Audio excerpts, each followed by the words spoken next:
things I think while I lie awake and contemplate tonight are wearing me out. Well, maybe tomorrow the world will wake and get it right, but I have my doubts, yeah.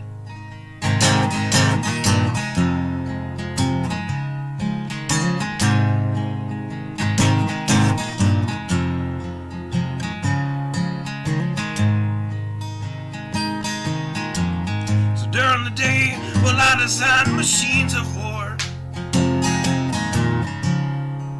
that scream through the sky.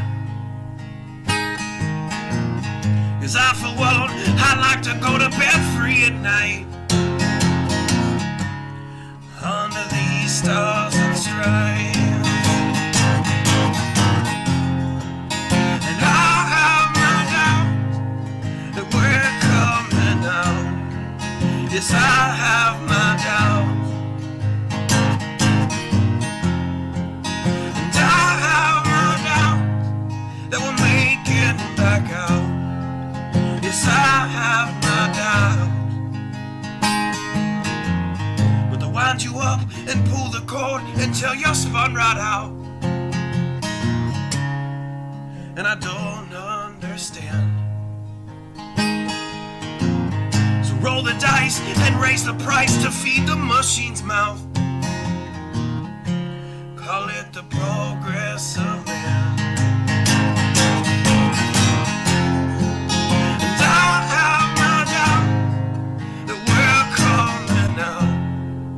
Yes, I have my doubts. And I have my doubts that we'll make it back out. And I have my doubts. So I'll drink my stuff and raise some hell and shoot my guns to the end of my time. You can have the booze and go to hell and take the guns, but I know they won't be mine. And I have my doubts that we're coming out. Yes, I have my doubts. And I have my doubts that we're making back out. I have my doubts. So we're all messed up and out of touch. Let's text someone who's in the other room. So don't wonder why we don't say hi or know anyone. I might as well move to the moon. So maybe I'm wrong. Well, I hope that I'm wrong. So maybe I'm wrong. Well, I hope that I'm wrong.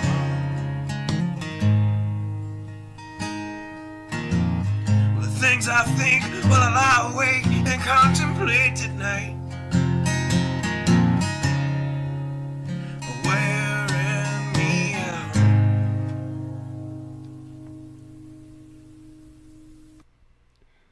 Good evening. I'm going to attempt not to cough too much. I've been fighting it for just a little bit. It's one of those things.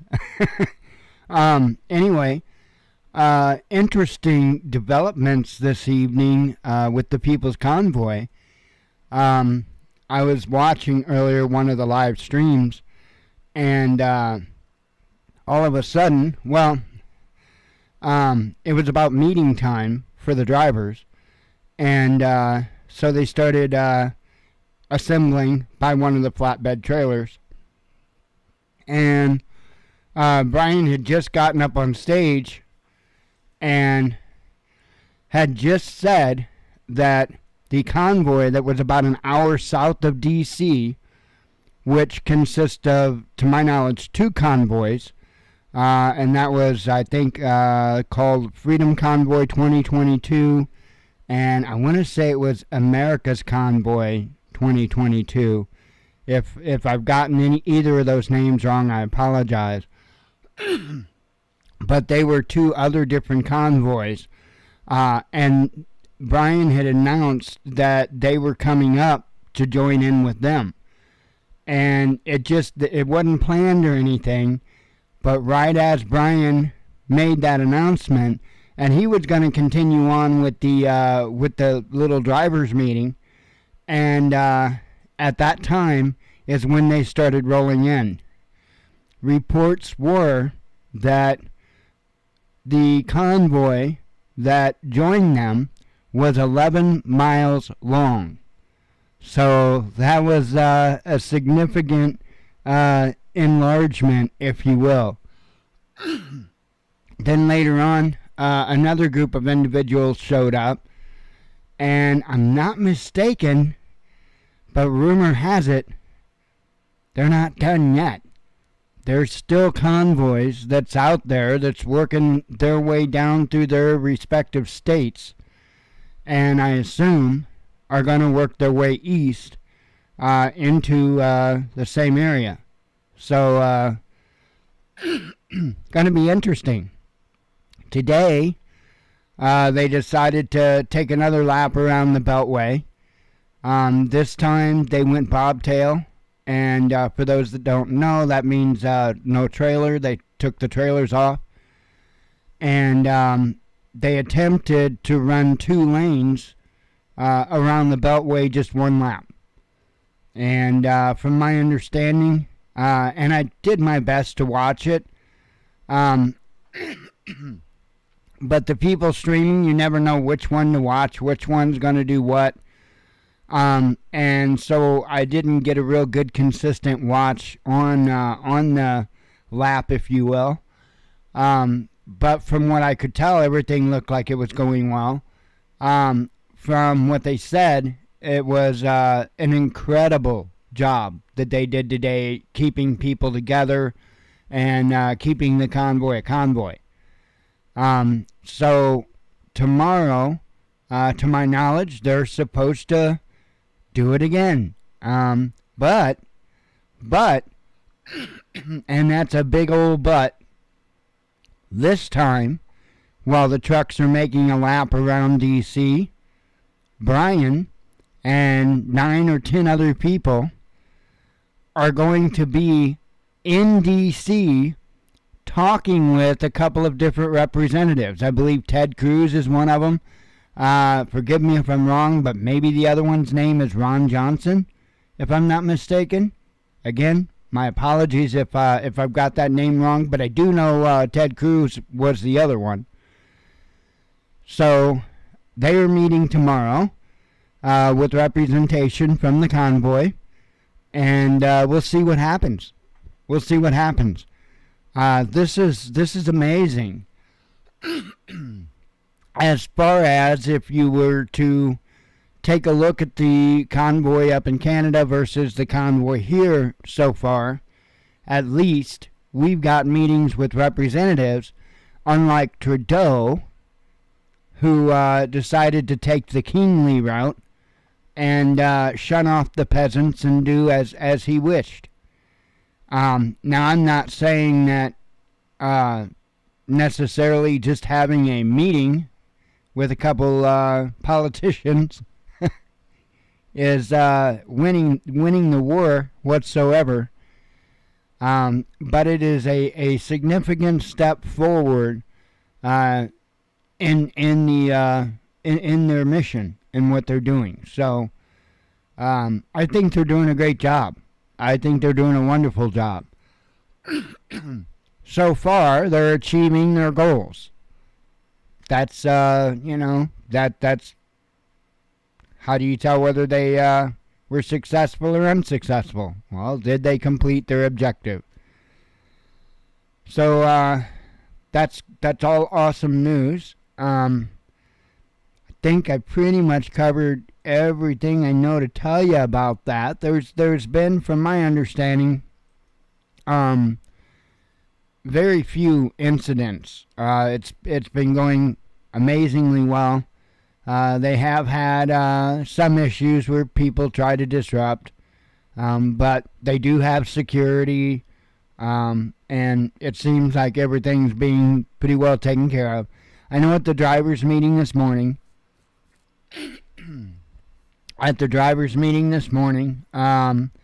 the other drivers were told that if there's anybody that does try to cause an issue or anything like that within the convoy, then, I think it was like star 77 or something they were supposed to dial on their phones and report it, because they were aware of the possibilities of that happening.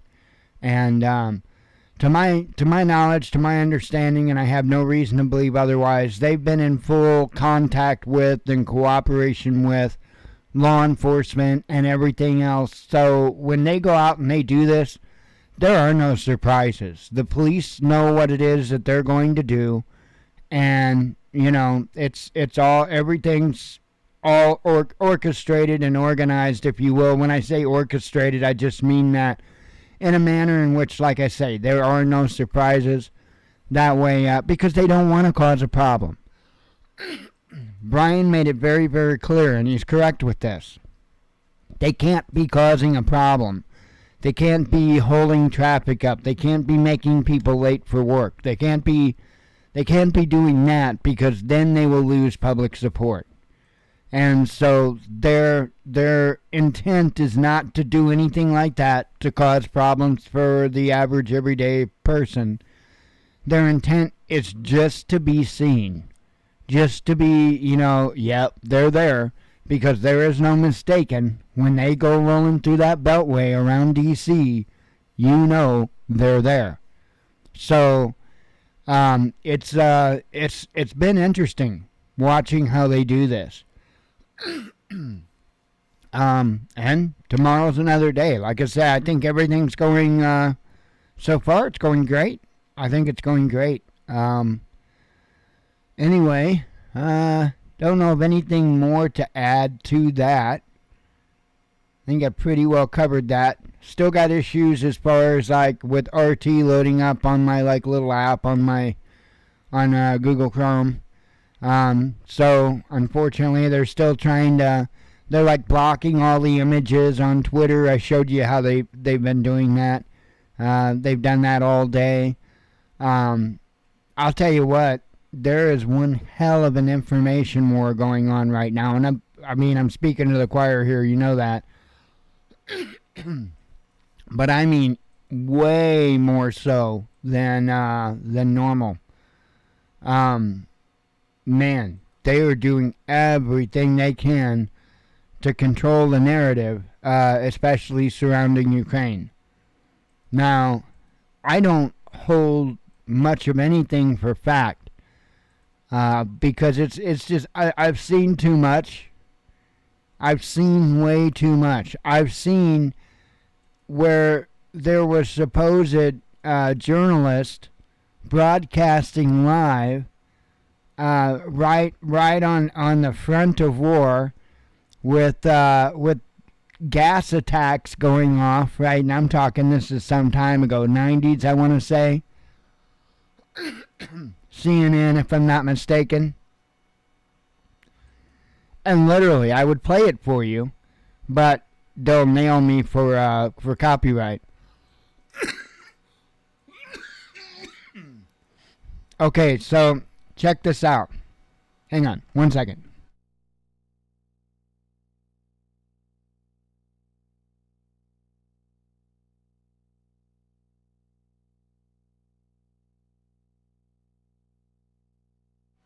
Okay, so these two news reporters I want to say they were supposedly at a hotel or something like that, if I'm not mistaken. Damn, pardon me. And you could tell that unmistakably it looked like they were on they were on a set, right? And I mean, unmistakable. So the sirens start going off and you hear noises and all kinds of chaos, right? One of the reporters grabs a helmet and puts the helmet on, and the other reporter grabs a gas mask and puts the gas mask on.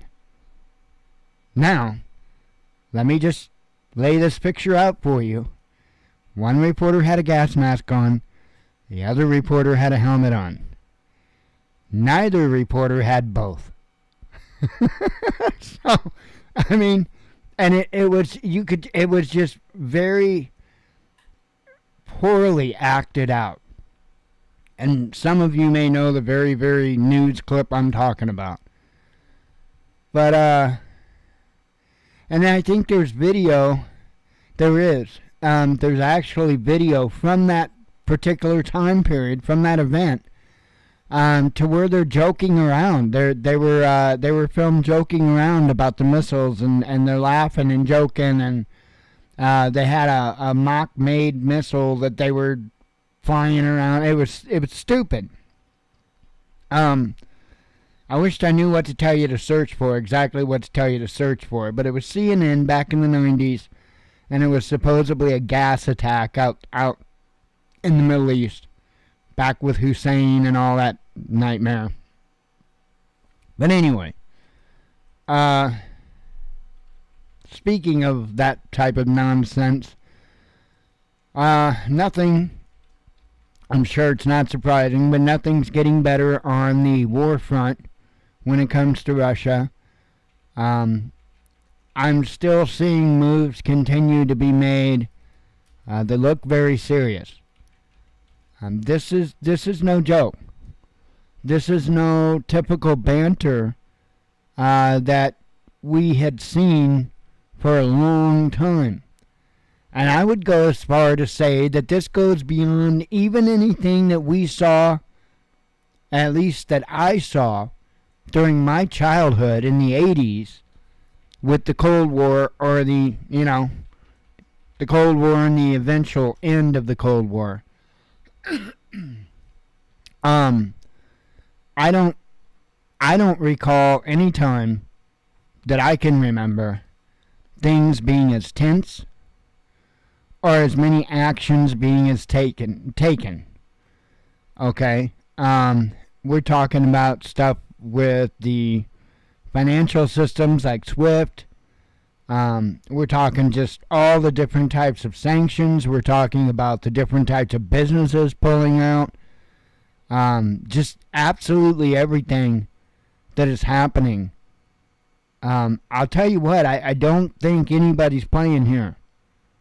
And I do have a feeling that we are looking at World War III. Some would argue that it's already started. I don't know. That's possible. It's certainly possible. I would, as I've been saying, expect more than anything something along the lines of cyber happening, and a good chance of our grid going down. So, and I've been preaching that for a long time, that I have a feeling we are going to lose the grid. And I do have a feeling that is what we're looking at. Most likely through a cyber attack. I don't think, I honestly don't think it's going to be by an EMP. I really do think it'd be a cyber attack over an EMP. Here's the thing, and maybe this is just how I feel about it, maybe this is just how it strikes me, but if you launched an EMP and detonated it above the United States, you are without a doubt going to get multiple nuclear weapons shoved right up your ass. Guaranteed. Guaranteed. Any country to do that, I don't care if it's Biden or not Biden. I think any country bold enough to pull an EMP on us, it's going to get nuked by us.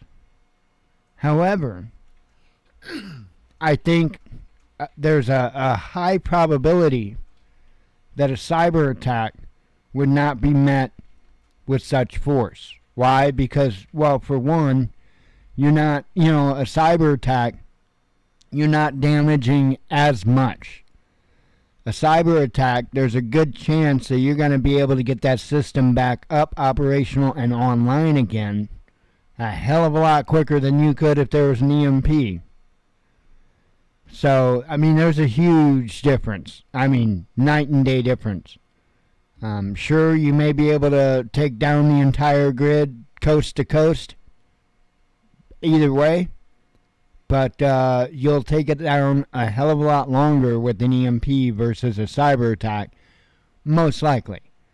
Now, I'm not saying that there's no way that somehow these what would you call them, transfer stations, I guess, power transfer stations. If you coordinated them all at one time to feed into one another or whatever, oh yeah, I'm sure that you could do a lot of damage, wipe a lot of stuff out. But when you're talking EMP, you're talking almost every transformer, almost, you know what I mean? It's a total different ball of wax. So I think the response would be totally different as well. But I do see that on a horizon, because I don't think things are going to lighten up with this. I don't think Russia's going to stop at that river or whatever. I think Russia's going to push all the way east into, the rest of Ukraine. And I think they're going to take all of Ukraine. The big question is if and what NATO does from here. Obviously, there's already been a lot done. But, where they go from here as far as NATO is probably going to be what decides whether this turns into full-blown World War III. So that's kind of where we're at with that. I do have quite a few headlines to go over with you. I figured I'd pretty much do that. I can't really bring up a bunch of stuff up because once again, and I know they're going to prove me wrong tonight. You watch, they did it last time. It's going to prove me wrong. It's going to prove me wrong. We'll see. It might not.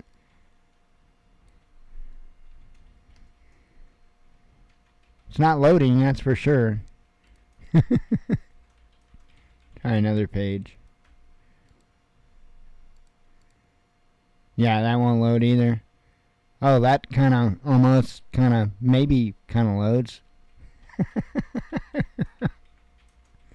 It's all janky. Yeah, it's,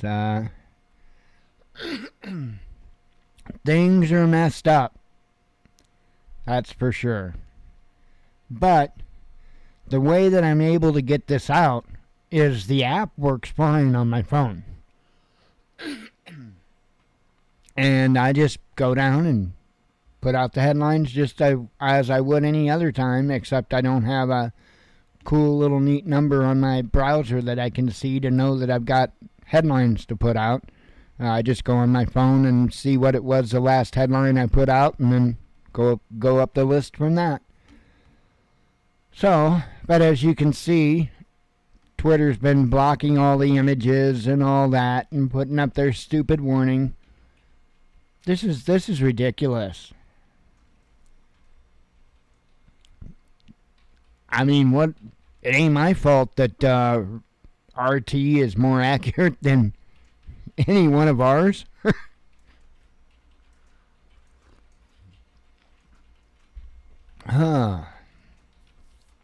Man.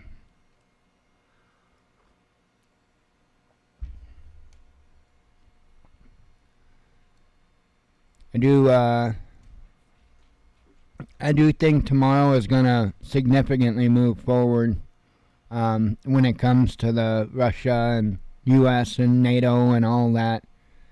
Because things are moving pretty rapidly. I mean, I step back and I think about all the different headlines that I put out in a day. Well, pay attention. Pay attention to the headlines that I put out, just how much stuff happens. Even with that one particular thing, you know, it's insane. It really is insane, the amount of stuff. It kind of tricks me on how many headlines are, because I normally can tell by the scroller. I'm calling it the scroller or whatever on the right-hand side of the web page. But now that's all off because no pictures load. Or only some load. I don't know if any loaded or not. Anyway.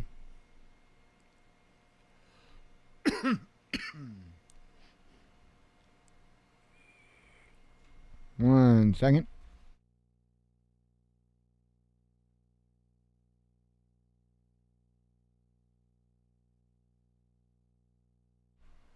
All right.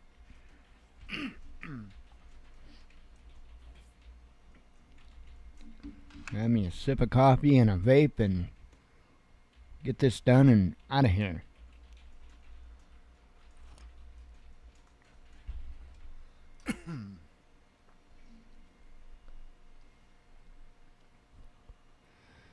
All right.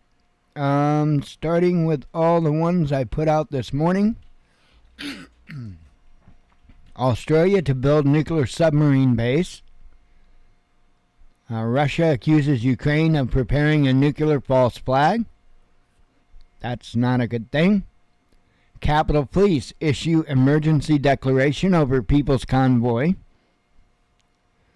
Musk and you know, it's really they're hardly even talking about it in the news. Even RT hardly mentions it, but at least they mention it. Musk urges Europe to return to nuclear power. UK requests Russia's suspension from Interpol. Armed intruder caught on U.S. base. Vice President Harris was visiting. Russia announces new safe passage routes from Ukrainian cities. I'll get it right, maybe, possibly. Did that load? No, that didn't load. Just for the heck of it. Yeah, it ain't gonna load. Yeah, it's all jacked up. The only place I can get RT to work right is my phone.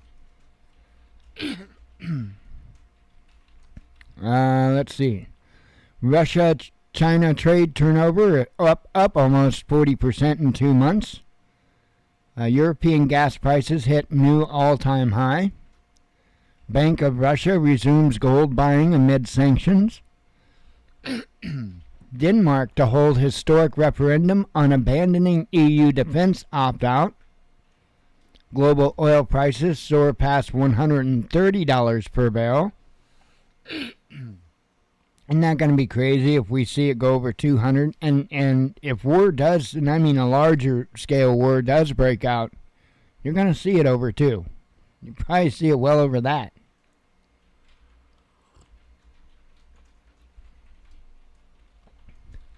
Global oil prices. Oh, I read that one. Duh. Finnish companies leave Russia amid predictions of significant sanctions impact. Major clothing brand explains why it's staying in Russia. And normally it says more at the bottom of the screen I can see, and I can tell you like what country or this or that or what brand. Yeah, I can't see that now. Thanks, Twitter. Judo chiefs axe Putin rolls. Kiev promises surprise for Russia. U.S. accused of trying to create another NATO. Global accounting majors quit Russia. We will never go back to Ukraine. DPR fighter jailed for his views by Kiev talks to RT. Ukraine calls Russia's evacuation proposal absurd. Australia demands China end chilling silence. Moscow explains how it will do business with firms from unfriendly states. Last OSCE monitors leave Ukraine. In other words, something's about to go down there. Russia and Ukraine start third round of the talks. I don't know what it is. Something's itching the hell out of my side of my head. NATO member bans arms supplies to Ukraine. Senior Russian-Ukrainian diplomats to meet in Turkey. Russia can halt offensive right away if Kiev agrees to Moscow's terms, says the Kremlin. Putin tells EU to step up pressure on Kiev.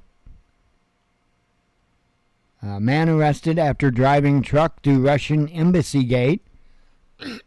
Probably not a good idea. EU to hit Russia with new sanctions, says media. Popular snack targeted for resemblance to Putin. Yeah. Poutine, or I don't know how it would be pronounced, but I mean, that's like really ridiculous when it goes that far.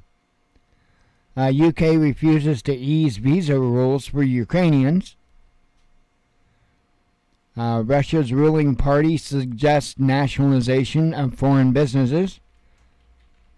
Warren Buffett says never to hold money during a war. Here's a stagflation playbook for stocks. And the reason why I shared that is to show you what they are saying.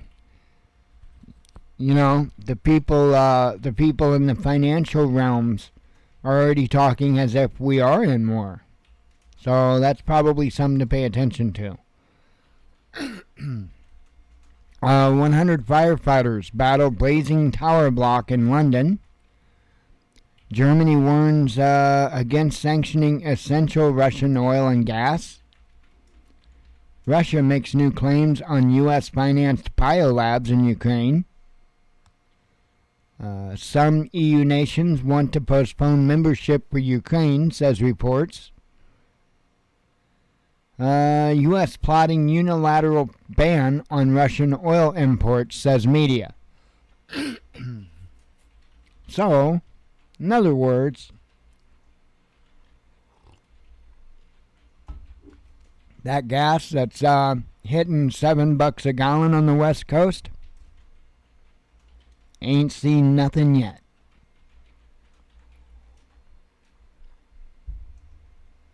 Believe me.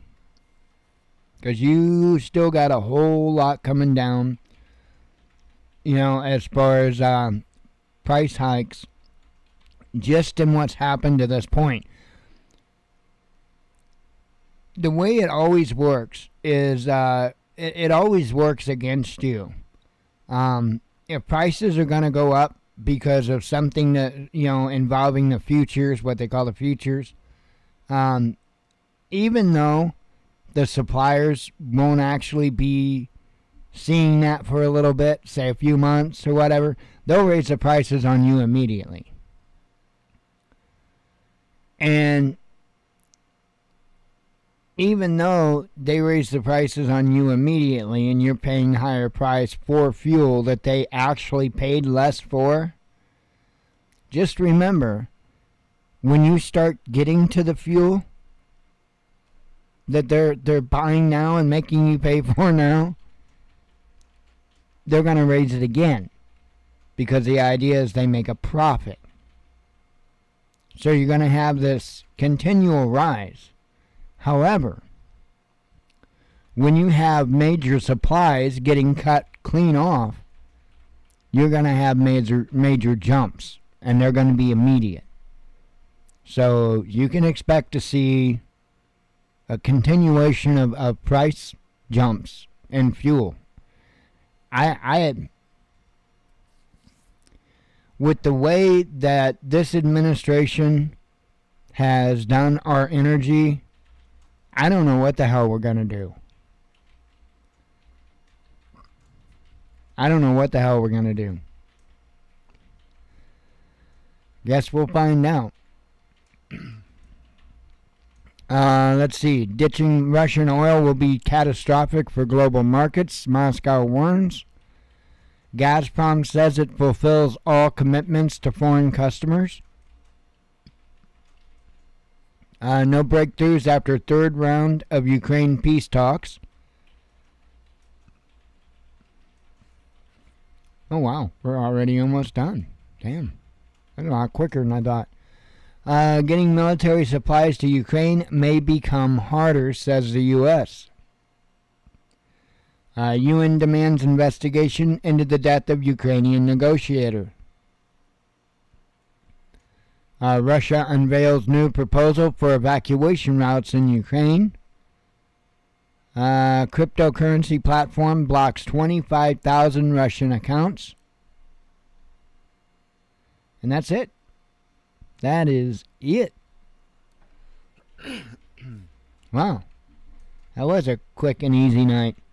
I really didn't have anything, I didn't have any video for you to watch from today or anything like that. So, and like I say, without being able to have several links open to be able to go over different stories with you, it kind of cuts down on what I can do. So, let's see.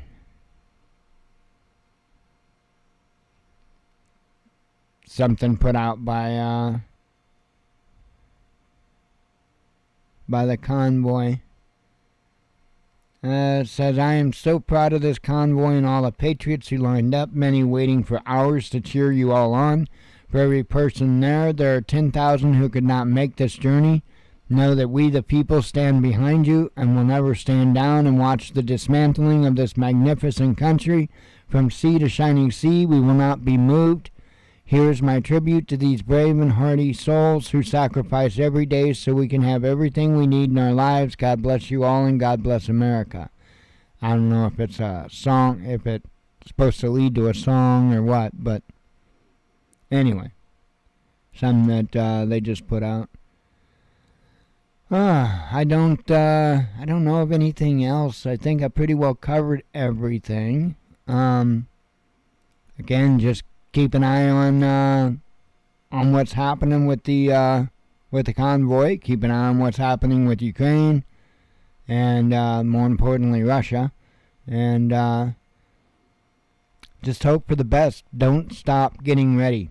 Don't stop preparing. That's for sure. If there's any time we need to be doing that, it's right now. So, anyway, I am going to get out of here. Might as well just keep it an easy night. God willing, we'll be back tomorrow. We'll do it again. And hope to see you then. As always, God bless you. We love you. Be one with your spirit. And shalom.